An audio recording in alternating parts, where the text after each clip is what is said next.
Yo, what's going on, everybody? This is Dylan Talk Sports. My name is Dylan. What I'm going to be doing in this video is I'm going to be going through and making my NBA award predictions. I'm going to be predicting the MVP, I'm going to be predicting the Sixth Man of the Year, the Coach of the Year, the Offensive Player of the Year, the Rookie of the Year, and the Defensive Player of the Year. Now, obviously, like I said, this is my predictions on who I think is going to win each award. Obviously, you can disagree. If you disagree with me, that's fine. These are my predictions. But I'm going to be going off of two different betting websites. I have FanDuel Sportsbook up for most of them, and then I have another website for the Coach of the Year odds. Basically, kind of going off of the betting odds right now that they kind of have statistically. So without further ado, we're going to get straight into this. If you're going to enjoy, as always, make sure you go and drop a like onto this video. Be very much appreciated if you do so. But without further ado, let's get into it.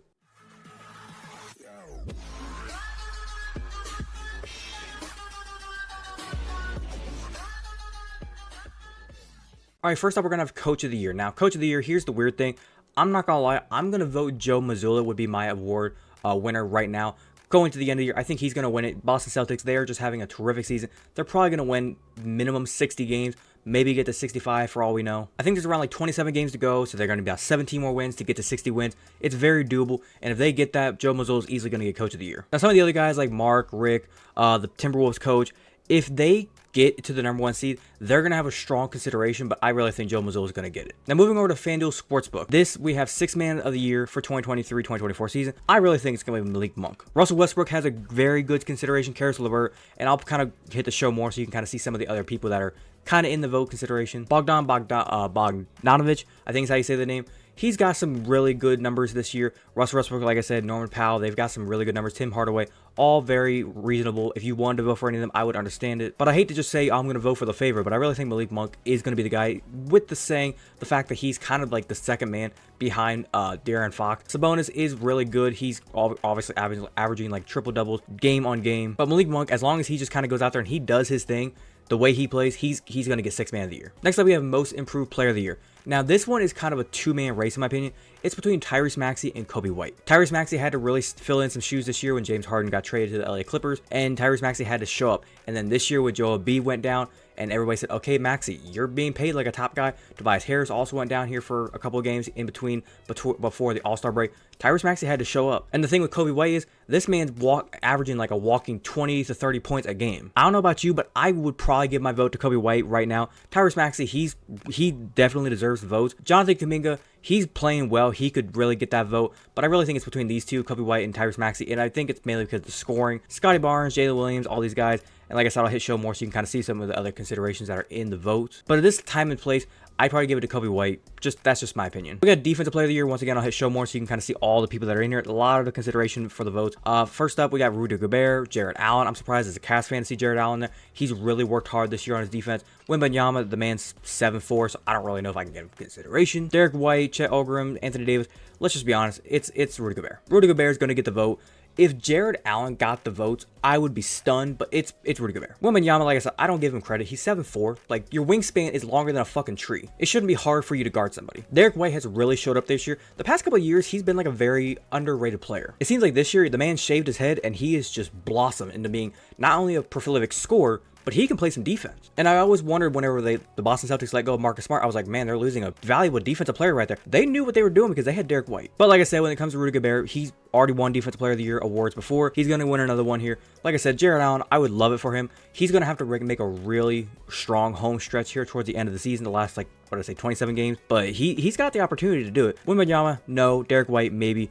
It's going to be Rudy Gobert. We got Rookie of the Year. Only a few vote considerations that I would pretty much say deserves it. But to be honest, it's Wembanyama. Chet Holmgren, I don't know how he is able to get votes, because he got drafted last year. And like I realized he didn't play at all last year. He didn't see the floor 1 minute the entire season because he got hurt in the preseason. But you're not a rookie. That'd be like if like an NFL player got hurt, like Bryce Young got hurt last year. He comes out in this upcoming season, like he gets hurt in the preseason last year. He comes into this season, and then he balls out this season.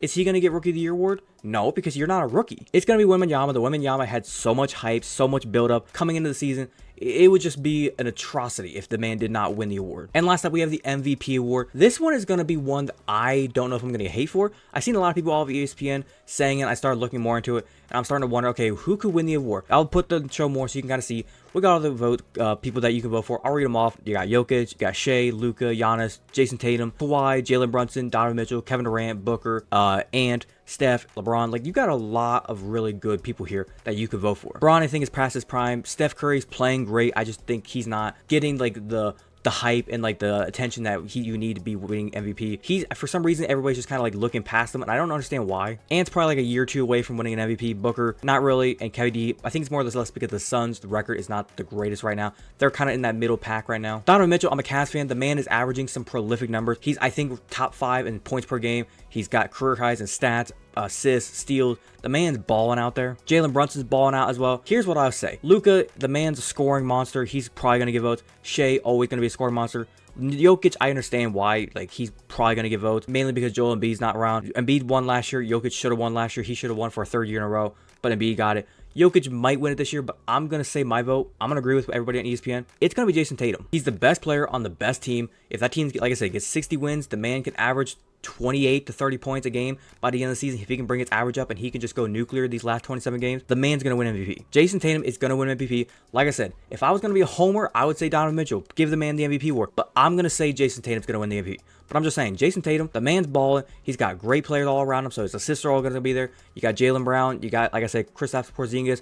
Derek White already there, the defensive player of the year candidate. Unless Tatum just hits an absolute slump this last half of the year, it's probably going to go to Jokic. But I think Tatum's going to get it as long as he just stays consistent with the way he's playing and he doesn't hit like a very massive cold stretch. But other than that, that's going to do it for today's video. Hopefully you guys did go on to enjoy today's video. If you did enjoy, as always, make sure you go and drop a like on today's video. Be very much appreciated if you do so. Like I said in the intro, this is my opinion for all these awards. So if you disagree with me, like I said, leave a comment down below. If you agreed or disagree with any of these awards, like I said, you can agree, you can disagree. Let me know in the comments. If you're a fan of the content that I do post here and you want to go and hit that big red subscribe button, feel free to do so. And do not forget to hit that little notification bell to be notified the second I post. But without further ado, this has been Dallin Talk Sports. Have a great day. Peace.